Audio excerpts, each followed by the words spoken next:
What if the greatest comeback in sports history was built on the biggest lie? He survived cancer. He won the Tour de France 7 times in a row. He inspired millions around the world. But behind the yellow jerseys was a carefully constructed doping empire. This is the story of Lance Armstrong, his rise, his dominance, and his spectacular downfall. Lance Armstrong was born in Texas in 1971. From a young age, he was fiercely competitive, not just talented, but obsessed with winning. By his early 20s, Lance was already making waves in professional cycling.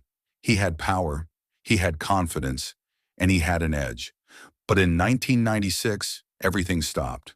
Lance was diagnosed with advanced testicular cancer, and it had spread to his lungs and brain. Doctors gave him less than a 50% chance of survival. Most careers would end here. His didn't. After aggressive treatment and months of recovery, Lance returned to cycling. Lighter, leaner, and more determined than ever. The world saw him as a miracle, a survivor, a symbol of hope. In 1999, just 3 years after cancer, Lance Armstrong won his first Tour de France. The comeback was legendary, but the foundation was already cracked.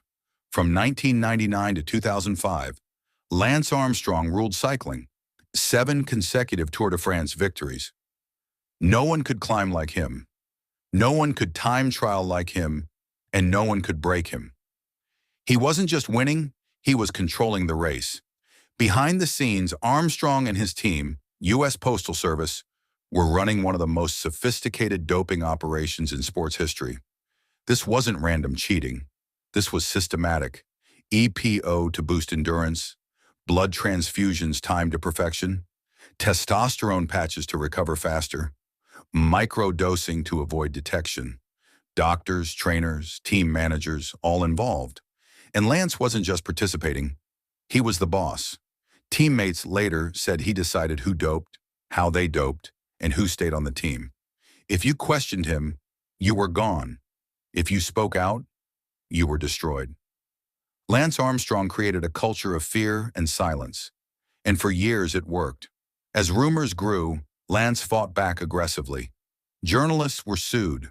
Former teammates were discredited. Whistleblowers were labeled liars. Lance looked into cameras and said, "I have never doped." He passed test after test, not because he was clean, but because the system couldn't catch him. His charity, Livestrong, raised millions. Fans wore yellow wristbands. Sponsors lined up. To the world, Lance Armstrong was untouchable, but cracks were forming. Former teammates began talking. Investigators started connecting dots. And eventually, the truth became impossible to ignore.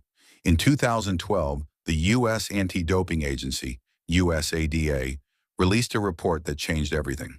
They called it the most sophisticated, professionalized, and successful doping program sport has ever seen. Lance Armstrong was stripped of all 7 Tour de France titles. He was banned from professional cycling for life. Sponsors dropped him overnight. Livestrong cut ties. His legacy collapsed in weeks. Then came the moment the world waited for. In 2013, Lance sat across from Oprah Winfrey, and for the first time, he admitted it. Yes, he doped. Yes, he lied. Yes, he bullied teammates. The hero was gone. What remained was a cautionary tale. Today, Lance Armstrong's name is synonymous with betrayal. Some argue he was just part of a dirty era. Others believe he crossed a line by destroying lives to protect himself. What's undeniable is this. Lance Armstrong didn't just cheat to win. He built an empire on deception and ruled it with fear. His rise showed the power of resilience. His dominance showed the danger of unchecked ambition. And his downfall proved that no lie lasts forever. So the question is, was Lance Armstrong a product of his era or the mastermind behind cycling's darkest chapter? Let me know what you think in the comments. If you enjoyed this deep dive into sports' most shocking stories, like, subscribe and turn on notifications, because the next story might be even crazier.